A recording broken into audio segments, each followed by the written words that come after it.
পৃথিবীতে সবচেয়ে সহজ চিকিৎসা পদ্ধতি হচ্ছে ক্যান্সারের সবচেয়ে সহজ চিকিৎসা পদ্ধতি ঘরে বসে চিকিৎসা সম্ভব। কিভাবে? এই মেডিকেল সায়েন্সের আদি বাবা হিপোক্রেটিসের ফর্মুলা, তাকে না খাইয়ে রাখো, প্রাকৃতিক জীবন্ত খাবার খাইয়ে বাঁচিয়ে রাখতে পারলে তার শরীর থেকে ক্যান্সারের সকল কোষ রিমুভ হয়ে যাবে। চ্যালেঞ্জ দিচ্ছি, যে কেউ এই চ্যালেঞ্জ গ্রহণ করতে পারে। আর সবচেয়ে কঠিন রোগ বলা হয় বা ধারণা করা হয় বা দেখা যাচ্ছে ক্যান্সার। আর আমি বলি প্রাকৃতিক রীতিনীতি সম্পর্কে আমার যেটুকু এতদিনের জ্ঞান অর্জন, ধর্মীয় বই পড়ে আমি যেটুকু বুঝছি, পরিষ্কার কথা, পৃথিবীতে সবচেয়ে সহজ চিকিৎসা পদ্ধতি হচ্ছে ক্যান্সারের, আর সবচেয়ে কঠিন চিকিৎসা পদ্ধতি হচ্ছে জ্বরের। কি বলেন, এটা কিভাবে? এটা কিভাবে সহজে বুঝাই দিচ্ছি। ক্যান্সার কঠিন রোগ, আসলে এটা রোগ না। ক্যান্সার কোনো রোগই না, ক্যান্সার হচ্ছে শরীরের কিছু কোষের অস্বাভাবিক আচরণ। মানে যে কাজটা তার করার কথা তার বাইরে গিয়ে সে আচরণ করছে, উদ্ভট আচরণ করছে, ফুলে যাচ্ছে, বিকৃতি আকার ধারণ করছে, এটা হচ্ছে ক্যান্সার। কিন্তু ক্যান্সারকে কেন আমি সহজ বলছি, কারণ দেখবে ক্যান্সারই শুধু শেষ কথা না, বলবে ব্লাড ক্যান্সার, বলবে স্টমাক ক্যান্সার, বলবে বোন ক্যান্সার। দ্যাট মিনস আপনার পুরো শরীরের কোন জায়গাটা অস্বাভাবিকত্ব অলরেডি আইডেন্টিফাইড। জ্বর হলে আপনি বুঝতে পারছেন না, না ক্যান্সারটাকে ক্যান্সার হলে বোঝা ক্যান্সার হলে ক্যান্সারটা তো শুধু ক্যান্সার বলছে না, বলছে অমুক অঙ্গটা অমুক জায়গায়। হ্যাঁ, তার মানে অলরেডি আইডেন্টিফাইড। আচ্ছা সহজে আমি বলি আপনাকে, আমি এভাবে বুঝাই। আমি আপনাকে বললাম যে তুমি অমুক দেশে যেও না, ওই দেশে তোমার জন্য হত্যাকারী অপেক্ষা করছে, তাহলে পুরো দেশটা কিন্তু আপনার জন্য ভয়ঙ্কর। কিন্তু আমি যদি বলি অমুক দেশের অমুক জায়গায় শুধু যেও না, কারণ হত্যাকারীটা ওইখানে আছে, আপনাদের ব্যাপারটা সহজ হয়ে গেল না? স্পেসিফিক হয়ে গেল। এটা আমি বোঝাতে চাচ্ছি। ক্যান্সারকে আমরা জটিল করে তুলেছি, কিন্তু আসলে ক্যান্সার জটিল না। ক্যান্সার অলরেডি আইডেন্টিফাইড যে শরীরের এই অঙ্গটা ক্ষতিগ্রস্ত। আর যখন চিহ্ন করে ফেলছে ওই জায়গা ক্ষতিগ্রস্ত, ওইটা ঠিক করে ফেলেন। আর জ্বরকে আমি কেন কঠিন রোগ বলছি, কঠিন সমস্যা বলছি, কারণ জ্বরটা মানে শরীরে কোনো না কোনো জায়গায় ক্ষতিকর কিছু ঢুকছে, কোন জায়গায় আনআইডেন্টিফাইড। তাহলে একটা রোগ চিহ্নিত, একটা অচিহ্নিত, কোনটা সহজ? আপনি কমন সেন্স দিয়ে বলেন। অবশ্যই চিহ্নিতটা। চিহ্নিত হতো ক্যান্সার, তাহলে ক্যান্সার সহজ, জ্বর কঠিন। এবার আসেন ক্যান্সারের চিকিৎসা পদ্ধতি। যদি ক্যান্সার হয়ে যায় কারো, প্রচলিত মেডিকেল সায়েন্সের ভাষায়, তাহলে প্রথম তার চিকিৎসা কি? ওই এই মেডিকেল সায়েন্সের আদি বাবা, দ্যাট মিনস হিপোক্রেটিসের ফর্মুলা, তাকে না খাইয়ে রাখো। ক্যান্সারের সবচেয়ে সহজ চিকিৎসা পদ্ধতি ঘরে বসে চিকিৎসা সম্ভব। কিভাবে?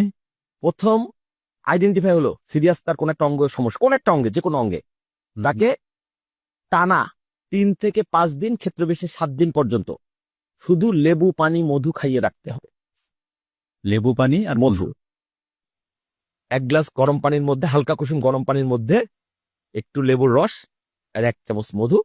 ধরেন আপনি সকালে ঘুম থেকে উঠে পরে সকাল 6টা একবার খেলেন, 1 ঘন্টা পর 7টা একবার খাবেন, 8টা একবার খাবেন, 9টা একবার খাবেন, 10টা, এভাবে সন্ধ্যা সূর্যাস্ত পর্যন্ত যে কয় গ্লাস হলো খেলেন।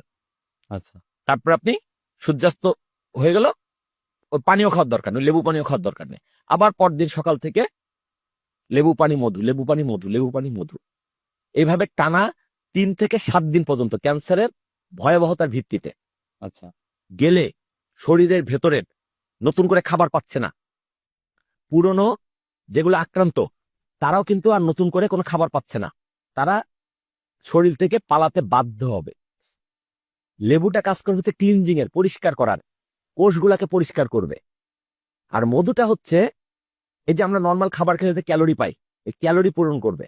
মানে পেট ভরার জন্য আমরা যেগুলো খাই সেটার জায়গায় মধুটা দিয়ে আপনার ওই এনার্জিটা বাঁচিয়ে রাখেন। এনার্জিটা বাঁচিয়ে রাখে। আমি ব্যাপারটা বোঝাতে পারছি কিনা? তাছাড়া পবিত্র কোরআনে সূরা নাহলে আল্লাহ পাক পরিষ্কার বলে দিয়েছেন মধুর মধ্যে রয়েছে ব্যাধির প্রতিকার, সকল ব্যাধির প্রতিকার।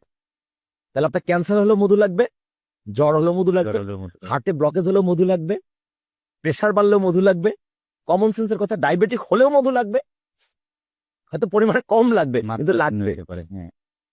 মধু হচ্ছে সকল রোগের চিকিৎসা, মধু বাদে কোনো চিকিৎসা হতে পারে না। আর আমরা ড্রাগসকে সকল রোগের চিকিৎসার উপাদান বানিয়ে ফেলেছি। ভুলটা কোথায় হচ্ছে বোঝেন। কেমোথেরাপি ক্যান্সারের কোনো চিকিৎসা নয়, এটা শুধু চিকিৎসা ব্যবসায়ীদের ব্যবসা হয়। কেমোথেরাপি দেওয়ার কারণে তার মৃত্যুটা ত্বরান্বিত হয়। কেমোথেরাপি নাম দিয়েছে, আসলে এটা কেমিক্যাল থেরাপি। তার মানে শরীরের মধ্যে রক্তে ডাইরেক্ট ইনজেকশনের মাধ্যমে এমন কিছু কেমিক্যাল ঢুকানো হচ্ছে, বলা হচ্ছে এগুলো গিয়ে, এই কেমিক্যাল গুলো গিয়ে তোমার শরীরের যেখানে যেখানে ক্যান্সার আক্রান্ত কোষ আছে ওগুলোকে শেষ করবে। কিন্তু বাস্তবতা হচ্ছে এটা একটা প্রোটোকল মাত্র, কোনো গ্যারান্টি নাই যে কেমোথেরাপির ওই কেমিক্যালটা গিয়ে শুধু ক্যান্সার আক্রান্ত কোষকে মেরে ফেলবে।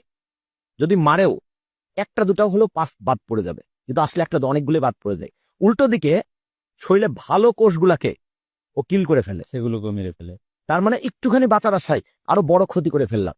এই জন্য চুল পড়ে যায়, অসুস্থ হয়ে যায়। আমি কেমোথেরাপি কেন নিচ্ছি বা ক্যান্সার রোগী কেন নিচ্ছে?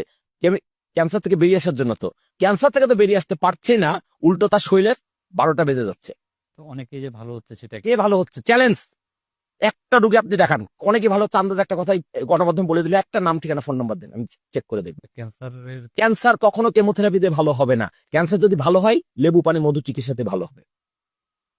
আরো পরিষ্কার করে বলে দেই, ক্যান্সার আক্রান্ত রোগীকে প্রথমে 7 দিন নিতে বললাম লেবু পানি মধু থিওরি ফর্মুলা দেবে, এটাকে বলে জল চিকিৎসা। এরপরে তাকে কোনো রান্না করা খাবার খাওয়ানো যাবে না। আমি নিশ্চিতভাবে বলছি, যে কোনো ক্যান্সার আক্রান্ত রোগীকে 6 থেকে 9 মাস আগুনের স্পর্শবিহীন প্রাকৃতিক জীবন্ত খাবার খাইয়ে বাঁচিয়ে রাখতে পারলে তার শরীর থেকে ক্যান্সারের সকল কোষ রিমুভ হয়ে যাবে। চ্যালেঞ্জ দিচ্ছি, যে কেউ এই চ্যালেঞ্জ গ্রহণ করতে পারে। আচ্ছা, তাহলে মধু, লেবু, পানি এটা 3 দিন 4 দিন 7 দিন খাবে, 7 দিন। এর বাইরে অন্য কিচ্ছু খাওয়া যাবে না।